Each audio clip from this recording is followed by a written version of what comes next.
Bonsoir Facebook. Est-ce qu'il y en a parmi vous qui ont de la difficulté à oublier un ex ou peut-être avez-vous quelqu'un dans votre entourage qui est dans cette situation-là? Une rupture, c'est toujours difficile, mais ici ce soir, je suis ici en fait pour vous parler des 4 points comment oublier un ex avec un peu plus de facilité.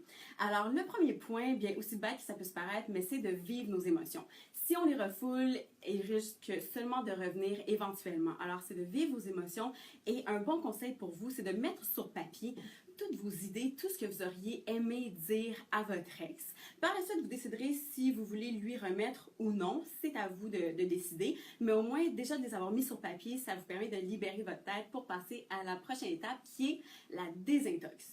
Et oui, lorsqu'on veut se débarrasser de toute dépendance, c'est la désintoxication. Alors, c'est la même chose lorsqu'on veut se débarrasser du sentiment d'attachement. Alors, pour ce faire, bloquez votre ex de tous les réseaux sociaux qu'on connaît. Aussi, bien cacher sous clé tous nos souvenirs, que ce soit photos, cartes, tout ce qui nous fait penser à lui. Même aussi de bloquer les liens avec son entourage. C'est un peu dommage, mais on ne veut pas avoir des nouvelles de la personne. Une fois que ça c'est fait, eh bien, vous êtes célibataire, ça vous permet d'avoir beaucoup plus de temps en votre possession. Lorsqu'on est en couple, bien, on passe beaucoup de temps avec notre partenaire. Alors maintenant que vous êtes célibataire, profitez-en, que ce soit pour reprendre l'entraînement peut-être que vous aviez délaissé un peu, reprendre des passe-temps que vous aviez mis de côté, sortir avec des amis que vous n'avez pas vus depuis longtemps. Alors amusez-vous, profitez du célibat, ça peut vraiment être le fun aussi.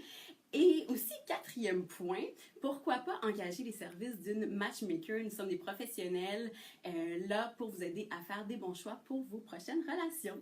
Alors, en terminant, n'oubliez pas d'aller like notre page Intermezzo Montréal si vous voulez voir mes prochaines capsules. La prochaine capsule, je m'adresse à vous, messieurs. Je vais vous parler des 3 faux pas qu'il faut éviter lors des premières rencontres. Alors, si ça vous intéresse, à la semaine prochaine. Bonne soirée!